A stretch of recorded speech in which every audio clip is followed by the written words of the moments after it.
For me, it was very much like having an alternative reality, like being in a sensory deprivation chamber, you know, where everything is cut off. No, you don't see anything, there's no movement. Totally dark. Totally dark. Because when I went in there, all of a sudden I realized that I could see hardly anything. I heard no noises. I couldn't see the trees. I just knew where to go through to get in there. So I went in there and I sat down. And I look around and I said, gee, this is dark. My only connection that was being allowed was up. And I looked up and there was this fantastic sky, no clouds. English expression, wall to wall with stars. Just Stars spread all stars over. spread the whole way, no clouds. It was me and the universe. And two things happened to me.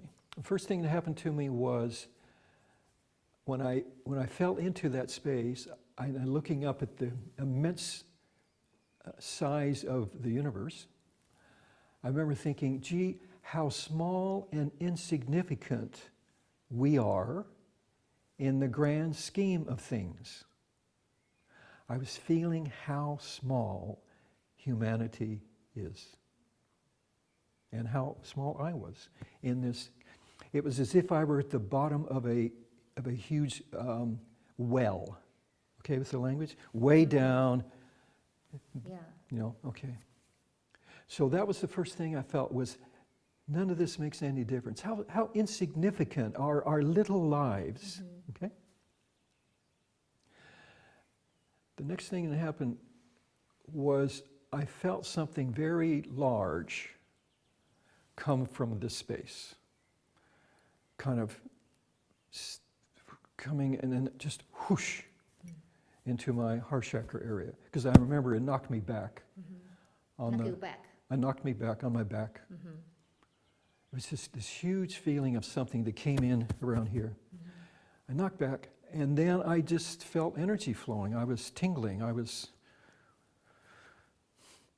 And I don't know how long this lasted, probably 10, maybe 15 minutes maximum, but it was very powerful all the way through me. What I got was a message. Now, it was not a voice.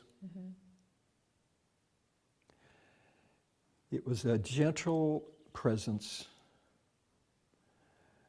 If I had to put a gender to it, I would say it was masculine, but not to make an issue of it. But it just felt like a loving presence. And the message I got, translated into my words, was the universe has purpose, and that purpose is good. And I knew that my life had changed.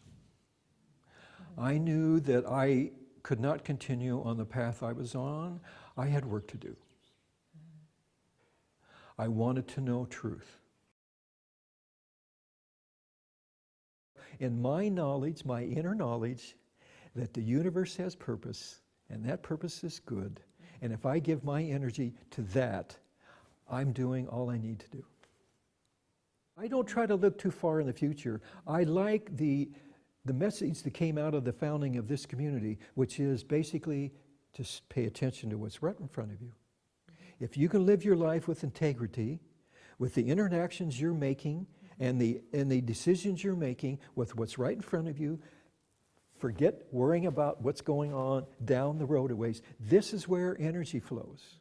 And that's why I say we're going to leave kindergarten behind, and we need to activate a higher level of our consciousness. And we get there by growing our awareness, by growing our attitude about each other, by loving each other rather than hating each other, etc., etc. It's very much letting something unfold and helping just orchestrate it. It's like a symphony orchestra. We will all have different instruments to play in the symphony. My belief system is that we're not talking about 100 or 200 years down the road about the change of consciousness on the planet. I am here to be a part of the transformation of consciousness on this planet. And I don't know how long I'm going to live on this level, but I know that I'm a part of that, and it's happening now. It's not happening down the road some ways. That's to to defer responsibility in thinking that, oh, that'll happen someday, but not now. Excuse me, my message, the message of this community to the world is, the time is now. We are in it. We are in it. And you guys are part of it by helping bring the East and the West together. I want to appreciate you for what you're doing with these attempts to create communication between cultures the way you are. That's a part of what's going on in our day and age.